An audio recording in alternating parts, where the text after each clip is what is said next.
মৰমৰ ছাত্ৰ-ছাত্ৰীসকল কেনে আছা তোমালোক সকলোৱে ভাল চাগে আছো আজি ফিজিক্সৰ ওপৰত আলোচনা কৰো ইয়াৰ আগতে তোমালোকে চেনেলটো সাবস্ক্ৰাইব কৰিবা লাইক কৰিবা কমেন্ট কৰিবা আৰু ভিডিওটো স্কিপ নকৰাকৈ শেষলৈ চাই থাকিবা গোটেইখিনি প্ৰশ্নৰ উত্তৰ আমি আজি আলোচনা কৰিম প্ৰথম কোৱেশ্চনটো আছে যিকোনো 8টা প্ৰশ্নৰ উত্তৰ কৰিবা এইটো দিছে the process of sharing charges with the earth is called পৃথিৱীলৈ আদান সৰবৰাহ কৰা প্ৰক্ৰিয়াক ড্যাশ বুলি কয় এটা আমি সকলোৱে জানো আৰ্থিং বা অসমীয়াত লিখিলে ভূমি সংযোজন বি নম্বৰ কোৱেশ্চনটো আছে what is the unit of mobility সচলতাৰ একক কি মিটাৰ স্কয়াৰ পাৰ ভল সেকেন্ড সি নম্বৰ কোৱেশ্চন দিয়া আছে magnetic field lines are also called magnetic line of force চুম্বক ক্ষেত্ৰৰেখা সমূহ চুম্বক বলৰেখা বুলি কোৱা হয় এটো আমি হসা কাৰণ আমি আগতে পাইছো কিতাপত যে চুম্বক ক্ষেত্ৰৰেখাবোৰক চুম্বক বলৰেখা বুলিও কোৱা হয় নেক্সট আমাৰ ডি নম্বৰটো এটা প্ৰবলেম দিছে হৰু find the magnitude of current induced in a coil of resistance 2 ohm if the EMF induced there is 3.8 into 10 to the power -3 volt যদি 2 ohm ৰোধৰ এটা কুণ্ডলীত সৃষ্টি হোৱা আবিষ্ট বিদ্যুৎ চালক বল 3.8 into 10 to the power -3 volt হয় তেন্তে তাত আবিষ্ট হোৱা বিদ্যুতৰ মান নিৰ্ণয় কৰা এটো আমাৰ simple I = epsilon divided by r গতিকে এপসাইলনৰ ভ্যালুটো বিদ্যুৎ চালক বলৰ ভ্যালুটো 3.8 into 10 to the power -3 volt আছে ইয়াক 2 দি ডিভাইড কৰি দিলে 1.9 into 10 to the power -3 ampere ওলাব নেক্সট ই নম্বৰটো দিয়া আছে what is the general features of electromagnetic wave বিদ্যুৎ চুম্বকীয় তৰংগৰ সাধাৰণ বৈশিষ্ট্যটো কি যে আমাৰ বিদ্যুৎ তৰংগ সঞ্চালনৰ বাবে কোনো মাধ্যমৰ প্ৰয়োজন নাই it is propagate without any medium ইয়াৰ পিছত আমাৰ এফ নম্বৰটো আছে এটা কোৱেশ্চন দিছে প্ৰতিহৰণাংকৰ ওপৰত তোমাৰ বায়ু সাপেক্ষে পানীৰ সংকট কোণ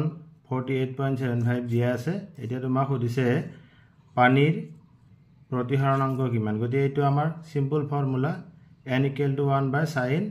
ic গতিকে ইয়াত আমাৰ ভ্যালুটো পুট কৰি দিলে আমাৰ ৰিজাল্টটো আহিব 1.33 নেক্সট আমাৰ দিয়া আছে নিৰ্দিষ্ট কম্পনাঙ্কৰ আপৰিত বিকিৰণৰ বাবে ড্যাশ ইয়াৰ প্ৰবলৰ ওপৰত নিৰ্ভৰ নকৰে for a given frequency of incident radiation dash is independent of its intensity আমাৰ এটো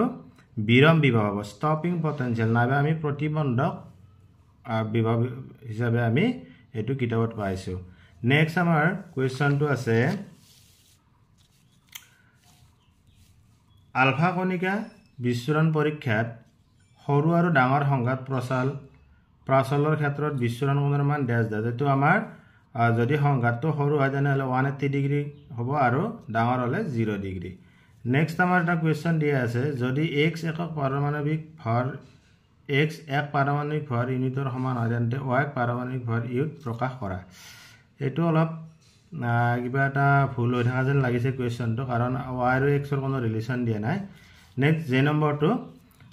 LCD আৰু CRT ৰ ফুল ফৰ্ম লিখিব দিছে LCD হৈছে তোমাৰ লিকুইড ক্ৰিষ্টেল ডিসপ্লে আৰু CRT হৈছে ক্যাথোড ৰে টিউব নেক্সট তোমাৰ কে নম্বৰটো আছে যদি n পাকযুক্ত আৰু এই ক্ষেত্ৰফল বিশিষ্ট এটা কুণ্ডলীৰ মাজেৰে I বিদ্যুৎ প্ৰবাহিত হয় তেন্তে কুণ্ডলীটোৰ চুম্বকীয় ভ্ৰামক কিমান হ'ব এটা আমাৰ m = NIA number of turn current and area next তোমাৰ L2 আছে C1 আৰু C2 ধাৰক দুটা ক্ৰমে শ্ৰেণীবদ্ধ আৰু সমান্তৰাল সজাত সংযোগ কৰিলে দুয়ো ক্ষেত্ৰত সমতুল্য ধাৰকত্বৰ প্ৰকাশ দুটা লিখে একেবাৰে ইজি কোৱেশ্চন একদম বেসিক কোৱেশ্চন হয় তোমাৰ গতিকে এটো আমাৰ কি হ'ব আমাৰ শ্ৰেণীবদ্ধ সজাত হলে 1/c = 1/c1 + 1/c2 আৰু যদি সমান্তৰাল সজাত c = c1 + c2 হৈ যাব নেক্সট এম নম্বৰ দিয়া আছে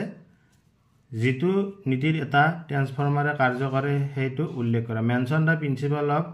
on which the transformer work এটো আমাৰ কি হ'ব মিউচুৱেল ইন্ডাকশন বা প্ৰত্যাবৰ্তন নীতি গতিকে আমাৰ এক নম্বৰ কোৱেশ্চন কেটা ইয়াৰ যিকোনো 8টা কৰিলে হ'ল তোমাৰ 8 নম্বৰ পাই যাবা অতি সহজ কোৱেশ্চন দিছে এইখিনি নেক্সট 2 নম্বৰত দিয়া আছে নিৰ্দেশ অনুসৰি তলত দিয়া প্ৰশ্নৰ উত্তৰ কৰা এই নম্বৰটো দিয়া আছে classify the following into polar and non-polar molecules carbon dye oxide HCl hydrogen and H2O আমাক কি কৈছে কার্বন ডাই অক্সাইড হাইড্রোক্লোরিক এসিড হাইড্রোজেন আর পানি এইকেইটাৰ কোনকেইটা ধ্ৰুৱীয় অণু আৰু কোনকেইটা অধ্ৰুৱীয় অণু এইবিলাক আমাৰ ক্লাছত সকলে শিকোৱা হৈছে বা জানে এইবিলাক গতে আমাৰ হাইড্ৰোক্লোৰিক এসিড আৰু পানী এইটো হৈছে ধ্ৰুৱীয় অণু আৰু কাৰ্বন ডাই অক্সাইড আৰু হাইড্ৰোজেন হৈছে অধ্ৰুৱীয় অণু নেক্সট ইয়াৰ লগত এটা দিছে calculate the flux passing through the circular area of radius 5 cm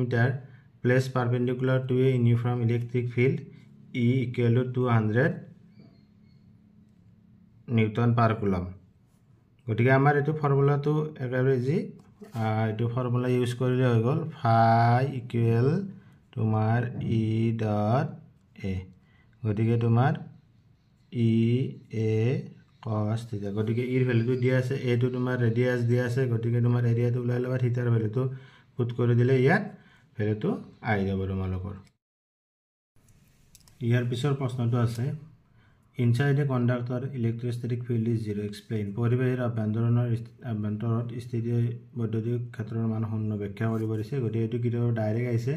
কাৰণ কিতাপত এনসিআৰটি কিতাপত ধুনীয়াকৈ লিখা আছে ইয়াৰ লগত এটা দিছে এটো একেবাৰে সহজ কোৱেশ্চন দিছে 12 পিকোফেৰাডৰ ধাৰক এটা 50 ভোল্টৰ বেটাৰী এটাৰ লগত সংযোগ কৰা হৈছে ধাৰকটোত কিমান পৰিমাণৰ স্থিতি শক্তি সঞ্চিত হ'ব এটা আমাৰ সিম্পল কোৱেশ্চন এটো ফৰ্মুলাত কৰিলে হ'ল E equal to half CV² half এটো দিয়া আছে তোমাৰ 12 পিকোফেৰাডৰ দিয়া আছে 10 to the power -12 আৰু এটো 50 স্কয়াৰ গতিকে তোমাৰ এটো 6 into 10 to the power -12 into 25 into 10 square গতিকে আমাৰ 150 into 10 to the power -10 তোমাৰ 1.5 into 10 to the power -8 জুল গতিকে এটো आंसर হ'ব নেক্সট তোমাৰ কোৱেশ্চনটো আছে সি নম্বৰ কোৱেশ্চনটো হুইষ্টন ব্ৰিজৰ নীতি নিৰ্ণয় কৰিবৰ বাবে কাৰ সূত্ৰ প্ৰয়োগ কৰা হয় চাৰিটা ৰডক এটা কেলভিনমিটাৰ আৰু এটা বেটাৰীৰে এখন হুইষ্টন ব্ৰিজ অংকন কৰা গতিকে আমি হেতু সকলো জানো এবাৰ সিলেবাসত মিটাৰ ব্ৰিজ হুইষ্টন ব্ৰিজ পটেনশিয়োমিটাৰ অকল হুইষ্টন ব্ৰিজটো সিলেবাসত আছে গতিকে তাৰ পৰা কোৱেশ্চনটো দিছে গতিকে আমাৰ এটা কাৰ নীতি ব্যৱহাৰ কৰিম কিৰচফৰ নীতি ব্যৱহাৰ সূত্ৰটো প্ৰয়োগ কৰা হয় হুইষ্টন ব্ৰিজত আৰু আমাৰ এটো বৰ্তনীটো ধুনীয়াকৈ অংকন কৰিব দিছে এটো ধুনীয়াকৈ কি আমি শিকোৱা গৈছে ইয়াৰ প্ৰুফটো দিয়া গৈছে নেক্সট ইয়াৰ লগত এটা দিছে আৰ ৰডৰ এন্টাৰ ৰডৰ পৰাই সৰ্বোচ্চ আৰু সৰ্বনিম্ন ৰতাবলৰ ৰতক কেইটাক তুমি কিদৰে সংযোগ কৰিবা 1 আৰু 2ত ৰডৰ পৰিমাণ কিমান হ'ব নিৰ্ণয় কৰা গতিকে এটা আমাৰ ক্লাস 10 লেভেলৰ কোৱেশ্চন হয় গতিকে আমি জানো শ্ৰেণীবদ্ধ সজ্জাত ৰডকৰ সৰ্বোচ্চ মান পোৱা যায় আৰু সমান্তৰাল সজ্জাত কি হয় তোমাৰ ৰডৰ মান সৰ্বনিম্ন হয় এতিয়া আমাৰ শ্ৰেণীবদ্ধ সজ্জাত তোমাৰ যদি আৰটা ৰডক হেৰি কৰা হয় তেনেহলে r as equal to r plus dot r গতিকে আমাৰ এনটা দিয়া আছে গতিকে এনটা হলে n into r আৰু যদি সমান্তৰাল সজ্জাত হয় তোমাৰ 1 by r p equal to 1 by r plus 1 by r plus dot 1 by r এনটা আছে গতিকে 1 by r p equal to n into 1 by r গতিকে তোমাৰ r p equal to কিমান হ'ব r by n এই দুটা প্ৰকাশ ৰাখি লিখি দিলে হৈ যাব নেক্সট তোমাৰ কোৱেশ্চনটো আছে f equal to 0 ৰ বাবে vector f equal q whole into vector v into vector b সমীকৰণটোৰ পৰা দুটা সিদ্ধান্তমূলক কথা উল্লেখ কৰা যত vector b not equal to 0 আৰু q not equal to 0 গতিকে আমাৰ এটো তোমালোকে সমীকৰণটো চিনি পাইছা চাগে এটো লৰেন্স ফৰ্সৰ সমীকৰণ হয় ইয়াত চোৱা কি কৈছে যদি f equal to 0 হয় যদি আমাৰ f ৰ ভ্যালুটো 0 কৰি দিও তেতিয়া এই গটেখিনিৰ মানটো 0 হৈ যাব ইয়াত দুটা সিদ্ধান্ত আছে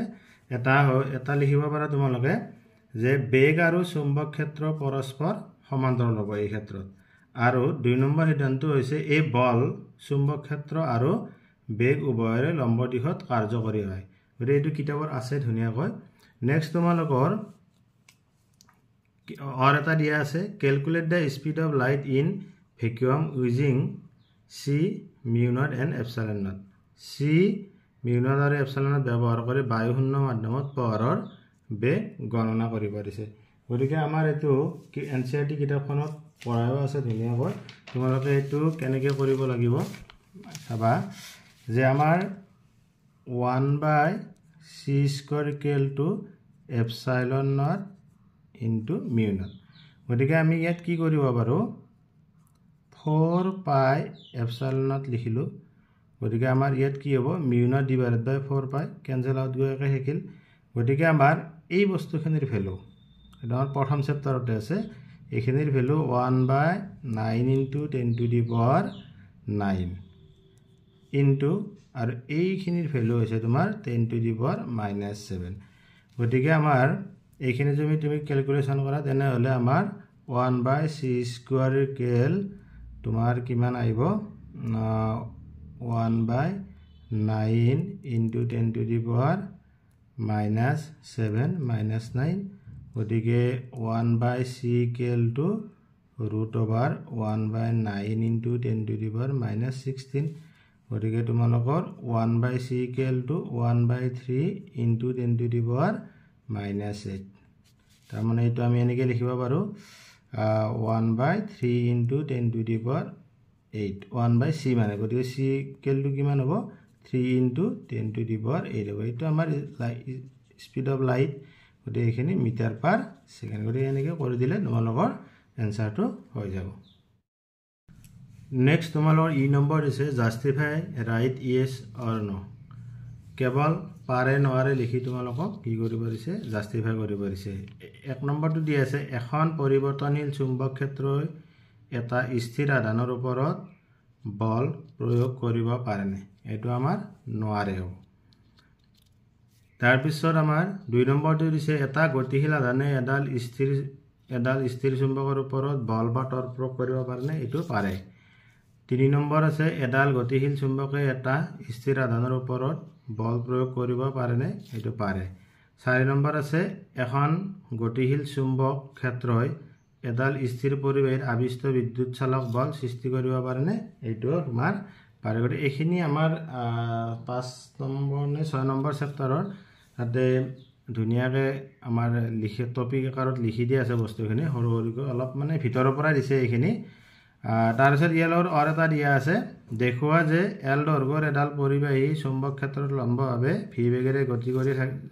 কৰি যদি এক দূৰত্ব অতিক্ৰম কৰে তেন্তে তাত সৃষ্টি আবিষ্ট বিদ্যুৎ চালক বল হ'ব এপসাইলন = BL ফিগৰে এটা ডাইৰেক্ট কোৱেশ্চন এইবিলাক এক্সপ্ৰেছন ক্লাছত কৰি দিয়া হয় সকলোৱে গম পোৱা নেক্সট এফ নম্বৰ কোৱেশ্চনটো চাবা এটা কুণ্ডলী যদি লম্বভাৱে এখন চুম্বক ক্ষেত্ৰত সোমাই দিয়া হয় আৰু চুম্বক ক্ষেত্ৰৰ পৰা উলিয়াই অনা হয় তেন্তে আবিষ্ট বিদ্যুৎ প্ৰবাহ ঘড়ীৰ কাঁটাৰ দিশত হ'বৰে ঘড়ীৰ কাঁটাৰ বিপৰীত দিশত হ'ব উল্লেখ কৰা আমাৰ এটো লেঞ্জৰ নীতি ব্যৱহাৰ কৰিলে আমি গম পাওঁ যদি আমাৰ চুম্বক ক্ষেত্ৰত সোমাই দিয়া হয় তেনে হলে আমাৰ কি হয় এন্টি ক্লক হৈ যায় তাৰ মানে ঘড়ীৰ কাঁটাৰ বিপৰীত দিশত হ'ব আৰু যদি কি হয় চুম্বক ক্ষেত্ৰৰ পৰা উলিয়াই অনা হয় তেতিয়া ঘড়ীৰ কাঁটাৰ দিশত হ'ব ঘড়ীৰ কাঁটাৰ দিশ ক্লক হৈ যাব গতিকে এইখিনি লিখিব পাৰিছা চাগে তোমালোকে নেক্সট প্ৰশ্নটো হৈছে পাৰস্পৰিক প্ৰত্যাভাস গুণাঙ্ক বা সমভাগ গুণাঙ্কৰ মাত্ৰামূলক সূত্ৰটো নিৰ্ণয় কৰা তাৰ মানে আমাৰ মিউচুৱেল ইন্ডাকচনৰ তোমাৰ মাত্ৰাটো উলিয়াব দিছে গতিকে তোমালোকে মাত্ৰাটো অকল লিখি দিলে নহব কাৰণ ইয়াত 2 নম্বৰ আছে তুমি উলিয়াই দেখুৱাই দিব লাগিব গতিকে আমাৰ মাত্ৰা উলিওৱাটো বেছি টান নহয় আমাৰ ফৰ্মুলাটো কি আছিল এপসাইলন = L di/dt এটো আছিল গতিকে আমাৰ ইয়াৰ পৰা L = কিমান হ'ব তোমাৰ এপসাইলন dt/di গতিকে আমাৰ এটো একচুয়ালি কি আমাৰ ভোল্টেজ হল তোমাৰ ওয়াৰ্ক ডিভাইডেড বাই চাৰ্জ ইনটু dt/di গতিকে আমাৰ L = এতিয়া আমাৰ চাবা ওয়াৰ্কৰ আমাৰ মাত্ৰা কিমান আছিল mL² T ইনভাৰ্স 2 নেক্সট চাৰ্জৰ কাৰণে a t ইয়াৰ পিছত আমাৰ dt টাইম ইয়াৰ পিছত কাৰেন্ট আছে কাৰেন্ট হলে a আহি গল গতিকে তোমাৰ এটো টি ক্যান্সেল হ'ল L = তোমাৰ তলত হ'ল a² ওপৰত থাকিল ml² t ইনভাৰ্স 2 গতিকে আমাৰ ফাইনাল ৰিজাল্টটো আহি যাব l = ml² t ইনভাৰ্স 2 a ইনভাৰ্স 2 এটো হৈছে তোমাৰ আৰ্মেচাৰ ইন্ডাকশনৰ ডাইমেনশন নেক্সট তোমালোকৰ কোৱেশ্চন এটা দিয়া আছে কোৱেশ্চনটো হ'ল জি নম্বৰ এটা পৰিৱৰ্তী প্ৰবাহ উৎপাদকত সৃষ্টি হোৱা আবিষ্ট বিদ্যুৎ চালক বল তলত দিয়া ধৰণে প্ৰকাশ কৰা এপসাইলন = sin 2 পাই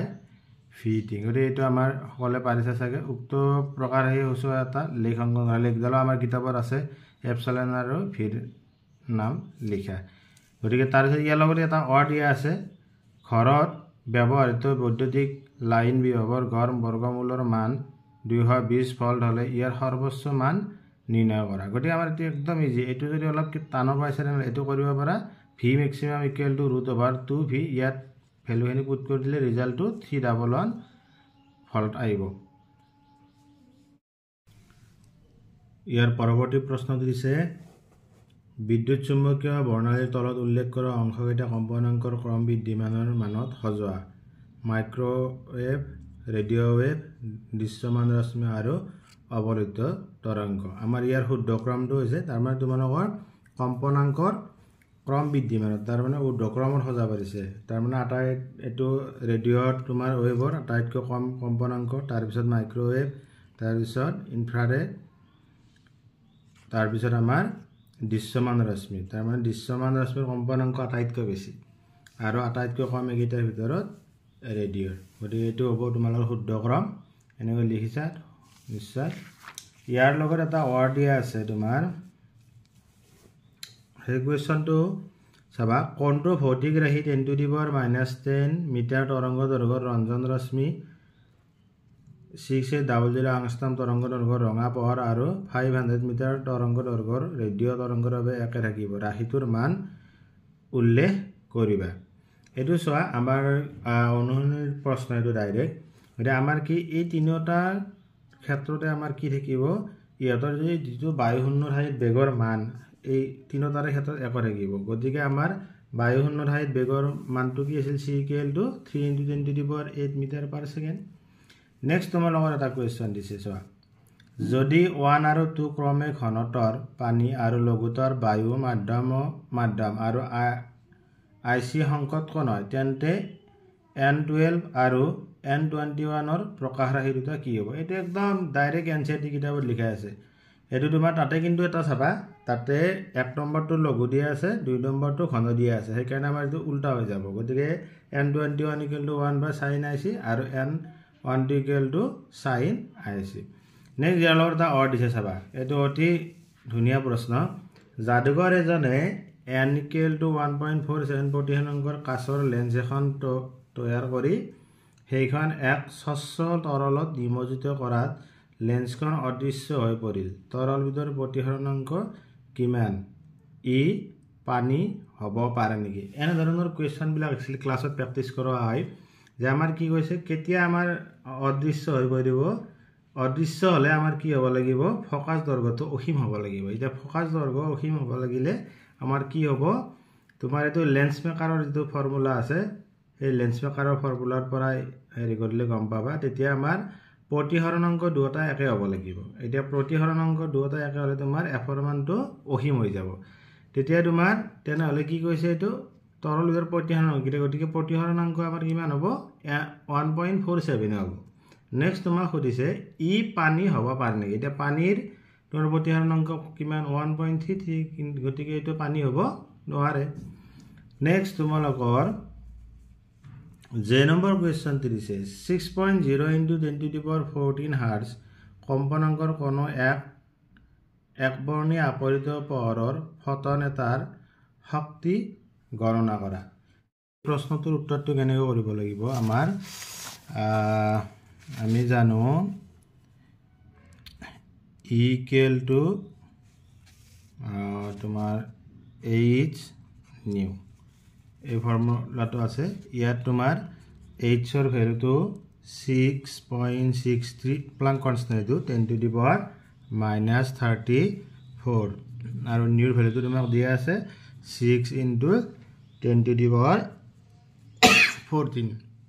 গতিকে এইখিনি ক্যালকুলেশন কৰিলে তোমাৰ 3.98 into 10 to the power -19 জুল এনসাৰটো আহি যাব ইয়াৰ পিছৰ প্ৰশ্নটো আছে তোমালোকৰ হাইড্ৰোজেন পৰমাণু এটা ইলেক্ট্ৰনৰ গতি শক্তি আৰু স্থিতি